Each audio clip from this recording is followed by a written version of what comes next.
আজি আকৌ এটা নতুন ভিডিও লৈ আহিছো সো আমাৰ ইয়াৰ ফাৰ্স্ট কোৱেশ্চনটো হ'ল who is the green oscar awardee associated with a network to save the greater adjutant stork hargila and its wetland habitat in assam বৃহত্তৰ adjutant stork hargila আৰু অসমত ইয়াৰ আৰ্দ্ৰভূমিৰ বাসস্থান বচাবলৈ এটা নেটৱৰ্কৰ সৈতে জড়িত গ্ৰীণ অস্কাৰ বঁটা প্ৰাপ্ত ব্যক্তি কোন ইয়াৰ কাৰেক্ট আনসাৰটো হৈ যাব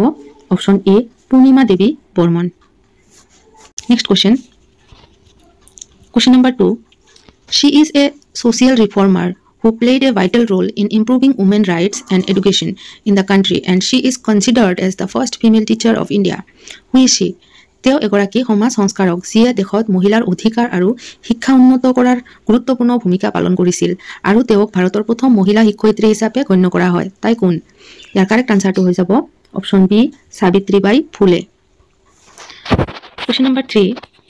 Which one of the following is the logo for Make in India program? নিম্নলিখিত কোনটো Make in India কাৰ্যসূচীৰ বাবে logo? ইয়াৰ কাৰেক্ট আনসাৰটো হৈ যাব অপচন সি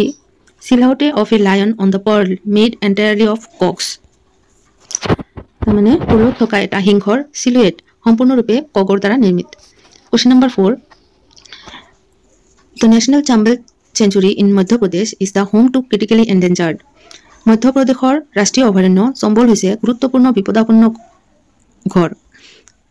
কাৰ বাবে ইয়াৰ কাৰেক্ট আনসাৰটো হ'ব অপচন ডি ঘৰিয়ালৰ বাবে next question number 5 চিৰবাতি the mysterious phenomenon of strange dancing lights can be seen in চিৰবাতি অদ্ভুত নৃত্যৰ পোহৰৰ ৰহস্যজনক ঘটনাটো দেখা যায় ইয়াৰ কাৰেক্ট আনসাৰটো হৈ যাব option B run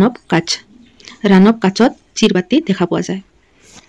question number 6 An additive is mixed with LPG for immediate detection of any leakage of it. What is this additive? LPG ৰ সৈতে এটা নিচা মিহলি কৰা হয় যাতে ইয়াৰ যিকোনো লিকেজ তাৎক্ষণিকভাৱে চিনাক্ত কৰা হয় এই আসক্তিটো কি ইয়াৰ কাৰেক্ট আনসাৰটো হ'ল option B ethyl mercaptan Question number 7 Sati Sadini was the last queen of which dynasty of Assam? সতী সাধনী আছিল অসমৰ কোন ৰাজবংশৰ অন্তিম ৰাণী ইয়াৰ শুদ্ধ উত্তৰটো হ'ব অপচন বি খেন ডাইনেষ্টি খেন ৰাজবংশৰ সতী সাধনী আছিল খেন ৰাজবংশৰ queen Question number 8 Who is the present Chief Election Commissioner of India? ভাৰতৰ বৰ্তমানৰ মুখ্য নিৰ্বাচন আয়ুক্ত কোন ইয়াৰ কাৰেক্ট আনসাৰটো হ'ব অপচন বি ৰাজীৱ কুমাৰ আৰু তেখেত হ'ল 25th Chief Election Commissioner Question number 9 The aurora boreals, also known as the northern lights, can be seen in the skies of aurora boreals. যাক northern light বুলিও জনা যায় ইয়াৰ আকাশত দেখা যায় ইয়াৰ কাৰেক্ট আনসাৰ হ'ব অপচন ডি নৰৱে দেখা যায় aurora boreals Question number 10 In which state of India we find the historic Gondwana landmass? ভাৰতৰ কোনখন ৰাজ্যত আমি ঐতিহাসিক গণ্ডৱানা ভূমিখণ্ড বিচাৰি পাওঁ ইয়াৰ কাৰেক্ট আনসাৰটো হ'ব অপচন এ অন্ধ্ৰপ্ৰদেশত আমি গণ্ডৱানা ভূমিখণ্ড পাওঁ Question number 11 Himadri is a ইয়াৰ কাৰেক্ট আনসাৰটো হ'ব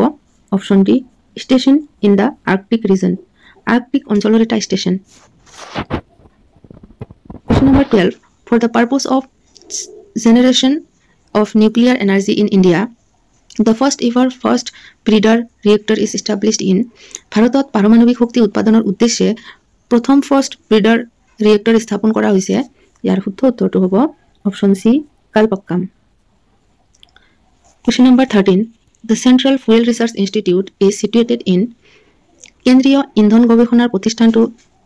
ক'ত অৱস্থিত ইয়াৰ কাৰেক্ট আনসাৰটো হ'ব option D Dhanbad Fuel Research Institute to আছে ক'ত ধনবাদত Question number 14 A criscograph is a device for measuring criscograph হৈছে জোখাৰ বাবে এটা সঁজুলি ইয়াৰ শুদ্ধ উত্তৰটো হ'ব option C growth of plant উদ্ভিদৰ বিকাশ Question number 15 Planet Venus is the hottest planet in the solar system because গ্ৰহ শুক্ৰ হৈছে সৌৰজগতৰ আটাইতকৈ গৰম গ্ৰহ কাৰণ ইয়াৰ শুদ্ধ উত্তৰটো হৈ যাব option D both B and C মানে সেউজ গৃহ প্ৰভাৱ ইয়াৰ ডাঠ বায়ুমণ্ডলৰ যি পৃথিৱীতকৈ প্ৰায় 100 গুণ অধিক বিশাল Thank you guys for watching please like share and comment